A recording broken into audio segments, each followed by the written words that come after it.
Fui una infiel y engañé a mi prometido con su primo en la iglesia donde íbamos a casarnos. Me desenmascararon el día de la boda. Terminé sola, internada y con el amante muerto trágicamente. Si te gustan las historias de traición y venganza, dale me gusta al vídeo, suscríbete al canal y activa la campanita para recibir notificaciones de nuevas historias. Mi nombre es Catalina, tengo 28 años y soy artista. Vivo de lo que creo con mis manos, de los colores que extiendo en lienzos que casi nadie compra, pero que dicen todo lo que yo no puedo decir en voz alta. Estaba comprometida con Hugo, de 33 años, periodista deportivo de un periódico local, un hombre apasionado por el fútbol, la rutina y la estabilidad. Llevábamos 5 años juntos y estábamos a punto de casarnos cuando mi vida se convirtió en un desastre. Hugo era amable, organizado y predecible. Siempre lo fue. Y quizás precisamente por eso empezó a asfixiarme.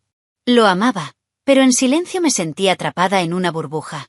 Felipe, su primo, tenía 31 años y era fotógrafo.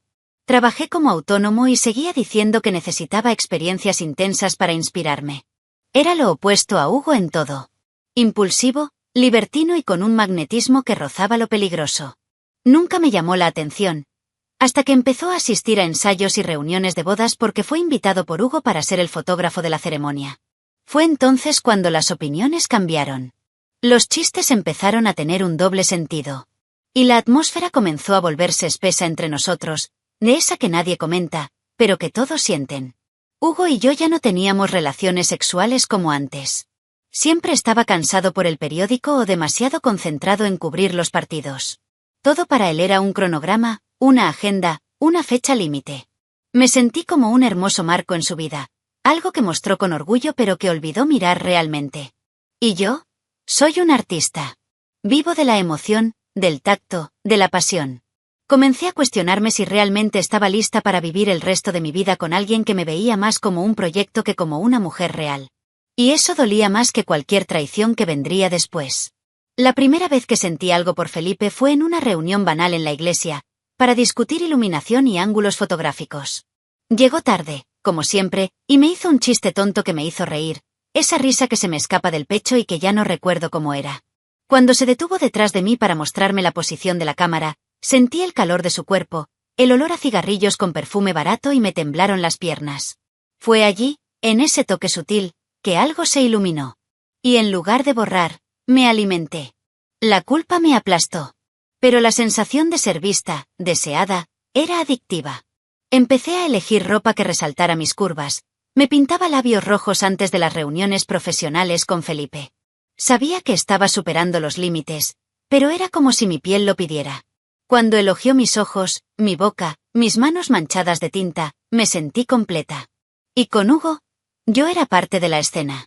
Un adorno que alababa de vez en cuando, pero que nunca más volvió a tocar con hambre en los ojos. En el fondo no quería acabar con Hugo. Quería que fuera como Felipe. Quería que me rasgara el vestido, que me mirara como si fuera a devorarme. Pero en lugar de eso, me trajo té, habló de las columnas deportivas y durmió en el sofá después de los partidos de la Libertadores. Mi cabeza se convirtió en un campo de batalla. Amor versus deseo, seguridad versus locura. Y la idiota de aquí pensó que podía jugar con fuego, sin quemarse. El momento en que todo se vino abajo no fue planeado. Era una tarde calurosa, mientras Felipe y yo estábamos ajustando los últimos detalles de las fotos de la ceremonia. La iglesia estaba vacía, en silencio, con ese olor a madera vieja y velas gastadas. Habíamos terminado otra reunión con el sacerdote y nos dejaron solos para probar la iluminación del altar. La tensión entre nosotros era palpable desde hacía días. Un toque extra aquí, una mirada larga allá. Pero ese día no hubo forma de contenerlo. Estaba detrás de mí, ajustando la lente, cuando sus dedos rozaron mi brazo. Me volví. Nuestros rostros se encontraron. Y dejé que sucediera. Me besó tan fuerte que no podía respirar. Fue un impulso, como si ambos estuviéramos esperando una excusa. Intenté alejarlo, lo juro, pero él me presionó contra el banco y su mano se deslizó alrededor de mi cintura. Debería haberme detenido ahí. Debería haberme escapado. Pero le devolví el beso. Y es más, lo tiré. Cuando escuchamos un ruido proveniente de la sacristía, salimos corriendo de la iglesia, riendo como adolescentes.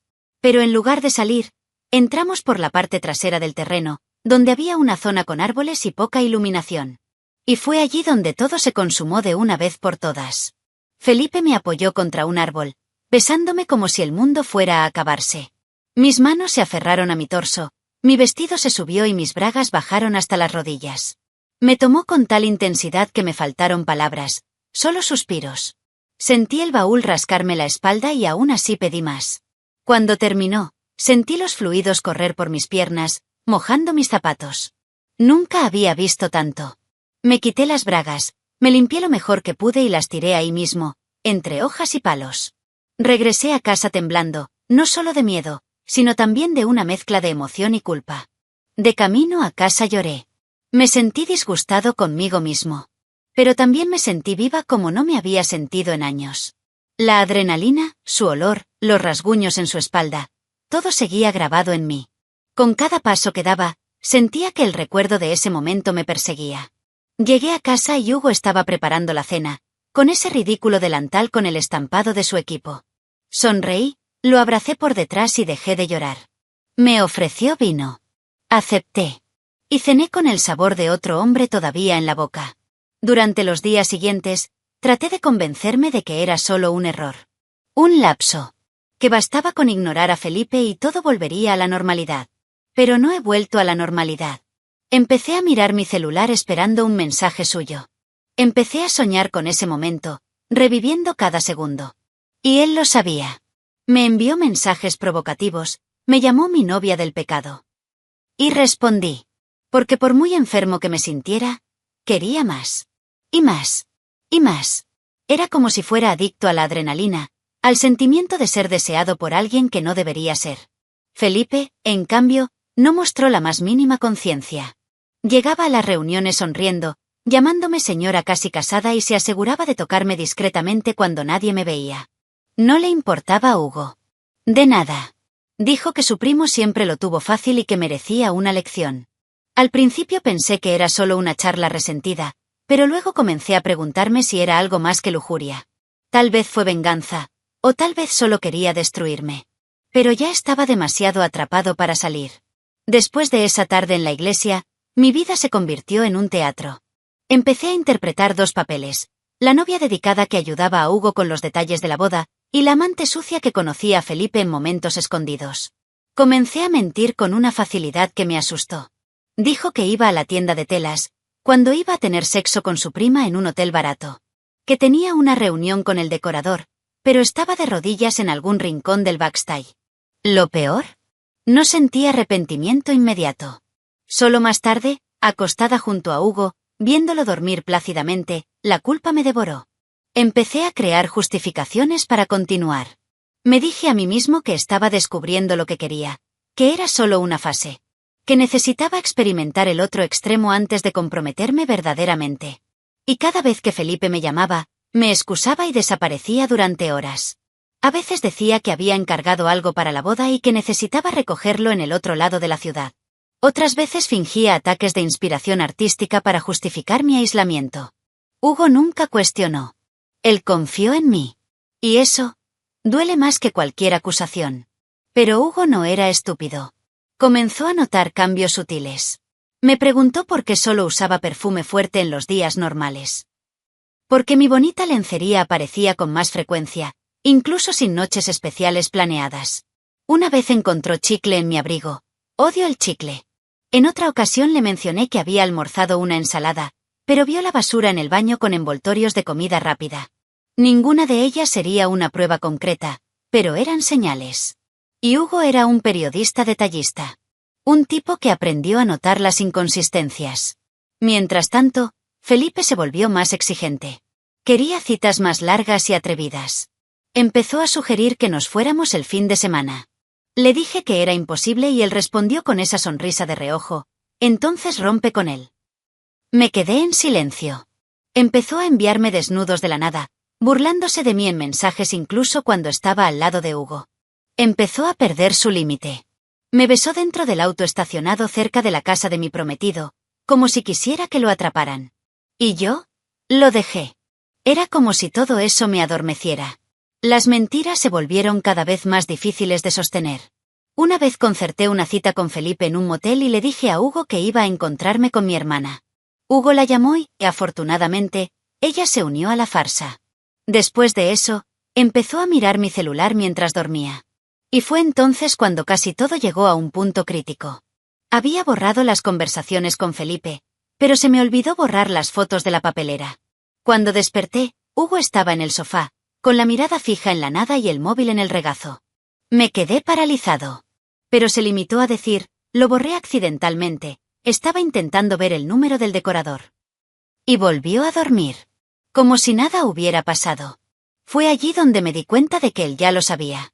O al menos estuvo cerca. Pero en lugar de confrontar, Hugo empezó a actuar de manera diferente. Empezó a salir más, a hablar menos, a mirarme en silencio. Yo, que antes era la actriz principal de mi propia farsa, me convertí en espectadora de un nuevo juego que no sabía jugar. Con cada toque suyo, me congelé. Con cada mirada, mi estómago se revolvía. Quería contarlo, confesarlo, pedirle perdón, pero la verdad es que no quería entregar a Felipe todavía. Todavía no me había cansado del caos. Y por eso, se merecía lo que vino después. Con la boda cada vez más cerca, todo parecía perfecto por fuera. Las flores elegidas, la lista de invitados completada, los votos listos en el cuaderno forrado de lino que me regaló Hugo. Pero por dentro me estaba desmoronando. Irónicamente, nadie se dio cuenta. Su familia me adoraba, mi madre lloró de emoción solo de hablar de la ceremonia. Sonreí, ensayé mi entrada, me hice fotos con el vestido, y en los descansos contesté mensajes del hombre con el que dormía en secreto. Felipe estuvo en todo, en las fotos de prueba, detrás de escena, en los pasillos de la iglesia. Y en mi cuerpo, aunque solo sea en pensamiento. Se propuso recordarme, todo el tiempo, lo que había sucedido entre nosotros. Se burlaba de mí durante los ensayos y hacía comentarios con doble sentido frente a los demás. Empezó a utilizar palabras como nuestra iglesia, nuestra ceremonia. Me sentí asustada y cachonda a partes iguales. En su opinión, ya estábamos juntos, era cuestión de tiempo. Pero en el mío todavía estaba dividido. Quería seguir con la farsa. Quería casarme y, al mismo tiempo, mantener ese secreto latiendo bajo mi piel. Y la cruel verdad es que me empezó a gustar esta locura. Me hizo sentir vivo. Me hizo sentir poderoso. Pero el juego estaba a punto de cambiar. Una tarde, antes del ensayo general, Felipe me llevó discretamente hasta su auto, que estaba estacionado en la parte trasera de la iglesia. Entramos rápidamente y cerró las puertas con un clic que todavía resuena en mi cabeza. Sin decir una palabra, me besó fuerte, como si necesitara tomarme en ese mismo momento. Fue intenso, sudoroso, apresurado. Las manos se deslizaban, la respiración era pesada y el cristal comenzaba a empañarse. Cuando me fui, todavía arreglándome el pelo y el vestido, una de las damas de honor acababa de bajarse de su coche y me vio. Me miró de arriba abajo, con las cejas arqueadas. Enseguida inventé que me había sentido mal por el calor y Felipe me estaba ayudando. Pero en el fondo sabía que se trataba de una advertencia del universo. Pero, en lugar de dar marcha atrás, ese mismo día acepté encontrarme con Felipe en su casa, horas después. Fue el encuentro más loco jamás visto. Cerró la puerta del apartamento y antes de que dijera algo, estaba arrodillada frente a él. El sonido ahogado de la calle mezclado con nuestros gemidos me dejó en trance. Me arrodillé en el frío suelo de la sala, hice lo que me pidió y luego me dio la vuelta y me llevó allí mismo, en el suelo del apartamento. Cuando todo terminó, me quedé tirada en el suelo unos segundos, con las piernas tambaleándose, el vestido arrugado y una absurda sensación de pecado incrustada en la piel. Estuvo tan mal, y, sin embargo, inolvidable. Salí de su apartamento, como si nada hubiera pasado. Pero ya no podía enfrentarme a nadie en los ensayos. Empecé a sentir que todos lo sabían. Estaba paranoico. La novia perfecta por fuera y podrida por dentro. Comencé a sospechar de los susurros de las damas de honor. Mi madre me preguntó por qué me veía pálida y aireada. Hugo, en cambio, estaba más tranquilo que nunca. Él todavía sonreía, todavía me llamaba mi amor, pero ahora había algo en sus ojos. Una cierta distancia. Empecé a notar que dormía más tarde, usaba más el celular, y cuando me miraba, era como si estuviera analizando una escena. Pensé en terminar con todo con Felipe. Pensé en borrar todos los mensajes, bloquearlos y hacer como si nunca hubiera sucedido. Pero la verdad es que no pude. Era como una adicción. Y lo peor, sentí que algo estaba a punto de explotar. La energía alrededor era diferente. Como si todos estuvieran desempeñando papeles, como yo. Pero el escenario ya estaba preparado. El público ya tenía sus asientos. Y lo que aún no sabía, era que el guión de mi humillación ya estaba escrito. Mientras yo me perdía en encuentros prohibidos con Felipe, Hugo conspiraba en silencio. Sin que yo lo supiera, había contratado a un investigador privado. No pasó mucho tiempo para que el tipo consiguiera fotos, vídeos, audios, pruebas indiscutibles de mi traición. Estaba tan borracho de adrenalina que ni siquiera noté las señales. Cada vez que Hugo me abrazaba durante mucho tiempo, cada vez que me miraba en silencio después de cenar, era como si se despidiera de la imagen que tenía de mí.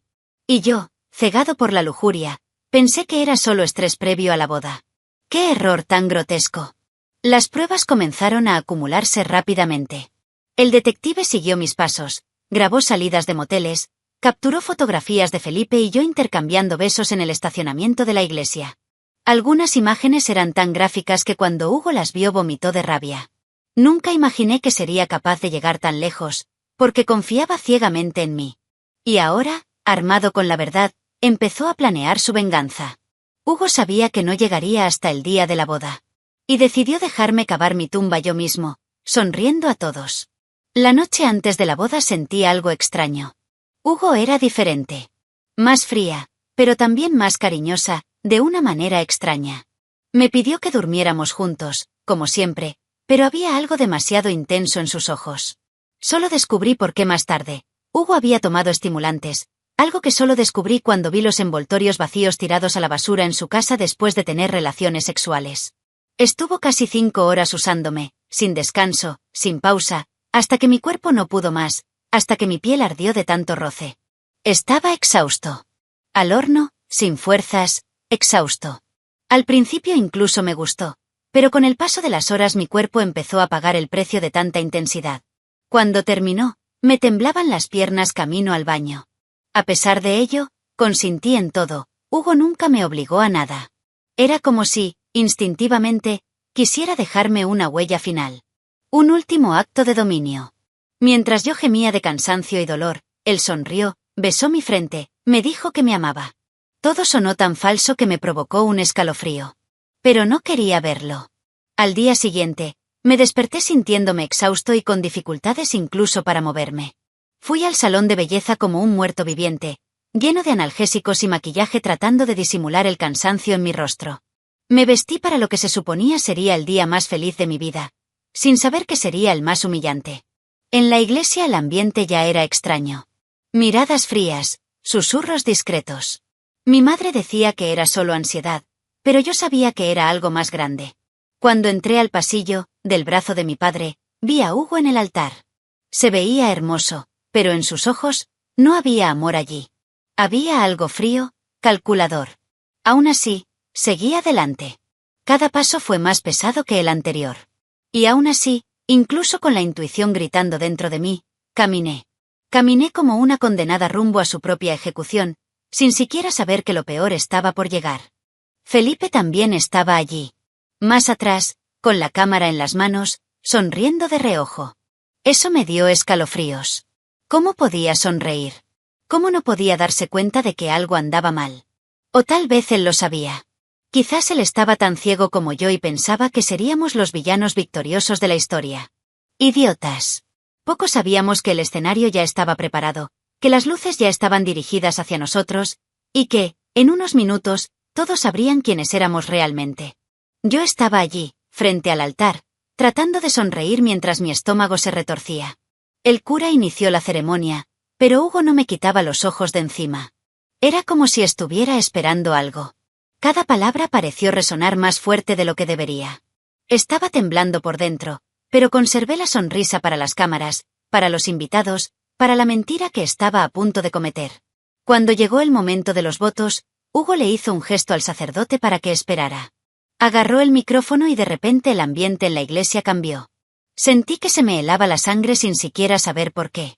Antes de continuar, creo que todos aquí merecen saber la verdad sobre quién es la mujer con la que casi me caso hoy, dijo Hugo, con voz tranquila pero aguda como una navaja. Detrás de nosotros, La pantalla que mostraría nuestras fotos de infancia se iluminó, pero lo que apareció fue otra cosa. Un vídeo. Un vídeo mío y de Felipe. No se podía negar. No podías fingir. Era yo, con el vestido levantado, las manos sujetando un árbol y él tomándome por detrás, como un animal. Fue la grabación de segunda vez que tuvimos sexo detrás de la iglesia, en medio de los árboles, pensando que nadie se enteraría jamás. Las imágenes explícitas se esparcieron por la iglesia como veneno, proyectadas en una pantalla gigante para que nadie tuviera dudas. Mi cara apareció claramente, mis gemidos ahogados se pudieron escuchar, e incluso se mostró la escena mía, como la primera vez, limpiándome con mis bragas y arrojándolas al monte. Quería desaparecer. Quería morir allí mismo. Las reacciones fueron instantáneas. Carcajadas. Murmullos. Gente levantándose de los bancos. Alguien lloró fuerte. Una invitada, que luego descubrí que era la esposa de uno de los amigos de Hugo, gritó que yo también me había acostado con su marido meses antes. Mi madre se desmayó allí mismo y aterrizó con un ruido sordo en el suelo de mármol. No podía respirar. Mis piernas cedieron y me apoyé en el mostrador para no caerme. Miré a Felipe esperando alguna reacción, alguna defensa, pero estaba pálido, inmóvil, como un niño sorprendido en el acto. La humillación fue más allá. Hugo, sin perder la compostura, caminó hasta donde estaba Felipe, y delante de todos, le lanzó 2 golpes secos y duros, uno en la cara y otro en el estómago. Felipe cayó como un títere sin hilos, gimiendo. Nadie hizo nada para detenerlo. Era como si todos estuvieran entumecidos. Entonces Hugo me miró, con disgusto goteando de sus ojos, y dijo lo último que oiría de él: «Eres el error más grande que he cometido». Luego dio la espalda y salió de la iglesia, en medio de flashes y gritos de escándalo que resonaban a través de las paredes. Me quedé allí, sola en el altar, con el maquillaje corriendo por mi rostro y mi vestido de novia ahora convertido en un manto de vergüenza. Algunas personas intentaron ayudarme, pero yo solo quería desaparecer. Felipe fue sacado por 2 guardias de seguridad de la iglesia, sin siquiera mirarme. Mis padres lloraron. Los padres de Hugo gritaron. Fue un caos. Bajé del altar a trompicones, arrastrando mi vestido sucio por el suelo. Las cámaras de prensa que cubrían la boda del año no perdonaron. Fui directamente a los titulares y al infierno que yo mismo había creado. No recuerdo exactamente cómo llegué a casa. Solo recuerdo haber entrado al baño, rasgarme el vestido con mis propias manos y caer al frío suelo, abrazando los restos de lo que una vez llamé un sueño. Mi celular no dejaba de vibrar. Mensajes, llamadas perdidas, amenazas. Me quedé mirando la pantalla sin poder reaccionar. En ese momento, por primera vez, entendí, no era víctima de nadie. Yo era el villano de mi historia. Y esa fue solo la primera parte de mi caída. Después de ese día infernal en la iglesia, mi vida se convirtió en polvo. En menos de 24 horas perdí todo lo que había construido. Mi familia me rechazó como si fuera una plaga contagiosa. Mi madre, que una vez soñó con verme con un velo y una guirnalda, ahora apenas podía mirarme a los ojos sin llorar de vergüenza. Mi padre me llamó desgracia para la familia y me pidió que no asistiera al cumpleaños de mi hermana. En cuestión de horas, me expulsaron del grupo familiar, mis amigos me bloquearon en las redes sociales y me convertí en blanco de bromas crueles y memes en internet. Felipe, por su parte, tampoco escapó. Fue expulsado de la familia por traicionar a su propia prima y exponer públicamente el escándalo. Su trabajo como fotógrafo se desvaneció a los pocos días. Ninguna novia quería ser asociada con el pervertido de la iglesia, y los pocos contratos que tenía fueron cancelados sin piedad. Intentó justificarse, intentó echarme la culpa a mí, diciendo que yo lo había seducido. Pero nadie compró esa versión. En la mente de todos, él era tan sucio como yo. Quizás aún más, porque es la propia sangre de Hugo. Intenté enviarle un mensaje a Hugo. Textos largos pidiendo perdón, pidiendo hablar, jurando que todavía lo amaba. Todos fueron ignorados. Llamé decenas de veces y con cada llamada rechazada, el vacío dentro de mí crecía. Sabía que no merecía el perdón, pero el dolor del rechazo era insoportable. Hugo se ha ido por completo. Escuché que te tomaste un descanso del periódico y te fuiste a otra ciudad por un tiempo. Quería borrar cualquier rastro mío de su vida. Y tenía todo el derecho. Le arranqué su dignidad en el altar. Me robé la oportunidad de ser feliz. El escándalo se extendió como la pólvora. Los medios locales, que ya cubrían la boda porque Hugo era una figura muy conocida en el ambiente deportivo, publicaron artículos sobre la boda más vergonzosa del año. Utilizaron palabras como traición cinematográfica y novia infiel expuesta en el altar. El vídeo se filtró. Extractos borrosos circularon en las redes sociales. Me reconocieron en la calle, susurraron, se rieron. Me convertí en un espectáculo grotesco para desconocidos. Mi reputación, mi carrera, mi dignidad, todo destruido. Sin encontrar trabajo, sin familia y ahora sin dinero, terminé uniéndome a Felipe. ¿Era eso o dormir en la calle? Vivimos juntos por necesidad, no por amor. La pasión que existía, si es que existía, murió en el momento en que todo llegó a un punto crítico. Vivíamos como fantasmas en el diminuto apartamento que alquilamos. Bebía cada vez más. Lloré cada vez más. No intercambiamos caricias ni palabras de cariño. Solo miradas vacías, intercambiadas entre dos personas que sabían que eran responsables de su propia desaparición. El declive emocional fue rápido. Al principio, todavía intentábamos salir y fingir que la vida continuaba. Pero fuimos acosados en los bares, expulsados de las tiendas, ignorados por nuestros conocidos. Perdí peso, perdí color, perdí cualquier rastro de la mujer que alguna vez fui. Felipe empezó a ser irrespetuoso, gritándome por todo. La vida se convirtió en una sucesión de días grises, donde el futuro parecía un agujero sin fondo. Y, sin embargo, pensé que eso era lo peor que podía pasar. No sabía que el verdadero infierno aún estaba por llegar. Vivir con Felipe se volvió insoportable. Él, que una vez fue el hombre que me hizo sentir viva, ahora era solo una sombra amarga, perdida en su propia ruina. Bebió todo el día y volvió a casa con el aliento agrio y los ojos rojos. A veces lloraba de la nada. Otras veces se volvía agresivo y rompía cosas. Intenté evitar las peleas, pero el ambiente era tóxico, asfixiante. Cada vez que lo miraba, sentía asco. No solo de él, sino de mí mismo. Sabía que merecía cada segundo de ese infierno. Y, sin embargo, dolió más que cualquier castigo que pudiera imaginar. Fue un día cualquiera, sin previo aviso, que Felipe se desplomó. Estábamos peleando por algo estúpido, una factura de electricidad vencida, cuando se desmayó frente a mí. Pensé que era solo otro trago excesivo.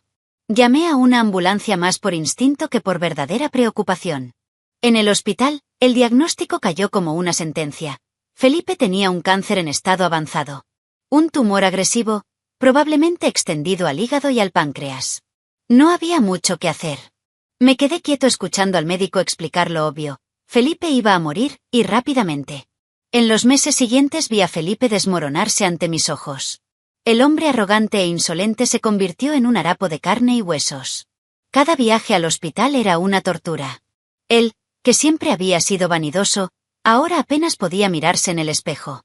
Y yo, que ya lo había perdido todo, también perdí el último vestigio de humanidad que teníamos. Lo cuidé porque no tenía otra opción, pero la verdad es que el desprecio era mutuo. La enfermedad no trajo redención a ninguno de nosotros. El peso de la culpa y el olor a podrido de todo lo que habíamos destruido juntos no hicieron más que aumentar. Cuando Felipe murió fue en un hospital público, en un amanecer silencioso, sin nadie que le tomara la mano. Estaba sentado en la recepción, demasiado cansado para preocuparme. Recibí la noticia con una mezcla de alivio y tristeza. No lloré. No grité. Simplemente agarré mis cosas y me fui. El entierro estaba vacío. La mayor parte de su familia ni siquiera apareció. Y allí, viendo el ataúd descender a la fría tierra, supe que el destino había sido despiadado con él. Y que, de algún modo perverso, también sería conmigo. Porque los vivos cargan con el peso de los muertos durante mucho más tiempo. Después de la muerte de Felipe quedé completamente sola. Sin hogar, sin dinero, sin apoyo. Empecé a presentar síntomas extraños. Ataques de pánico en plena calle, sudores fríos, palpitaciones, una sensación constante de que el mundo se iba a derrumbar. Pensé que era solo estrés, pero empeoró rápidamente. Empecé a tener desmayos y ataques de llanto que duraban horas.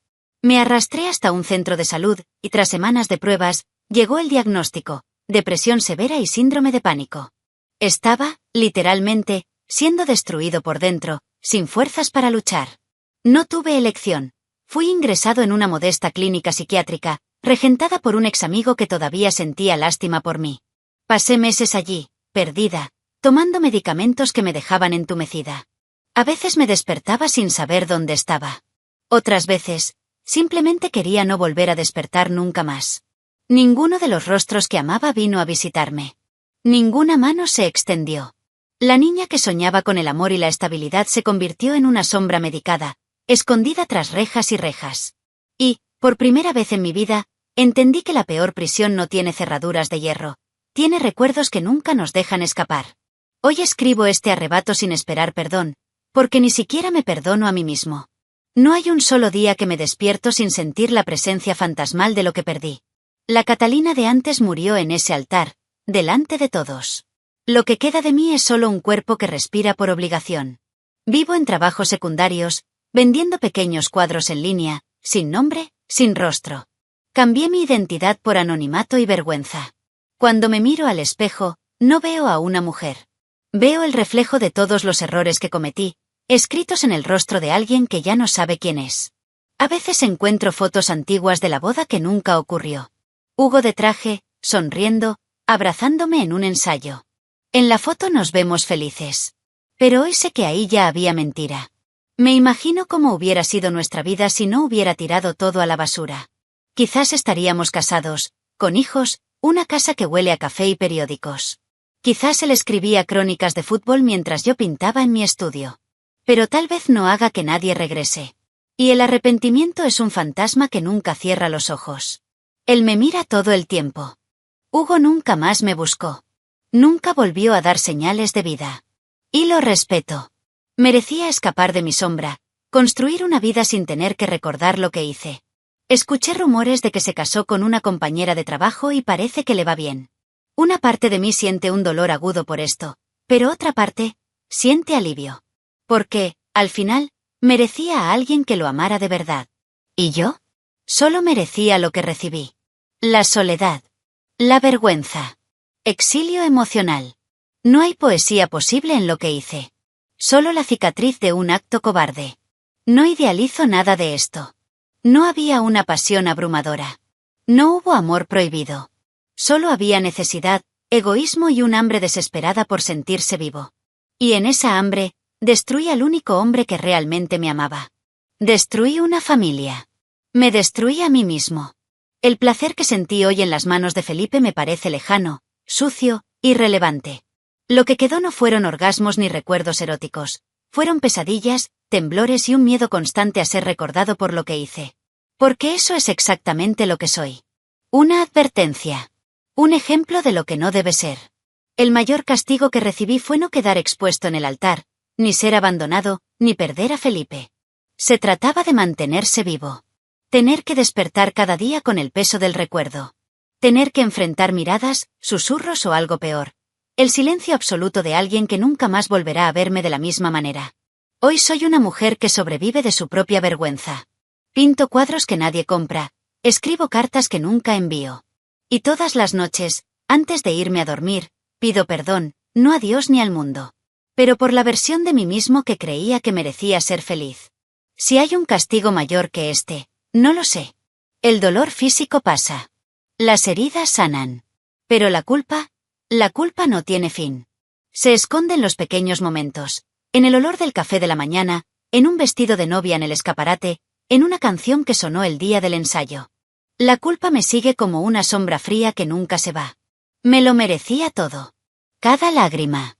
Cada pérdida. Cada noche vacía. Y aún así lo peor es saber que todavía respiro. Porque mientras haya vida, habrá memoria.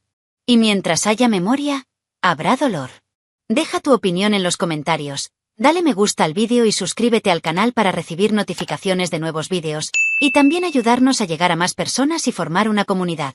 Disfruta y mira una de las historias que van apareciendo a continuación sobre nuevas denuncias de traiciones y venganza. Hasta la próxima.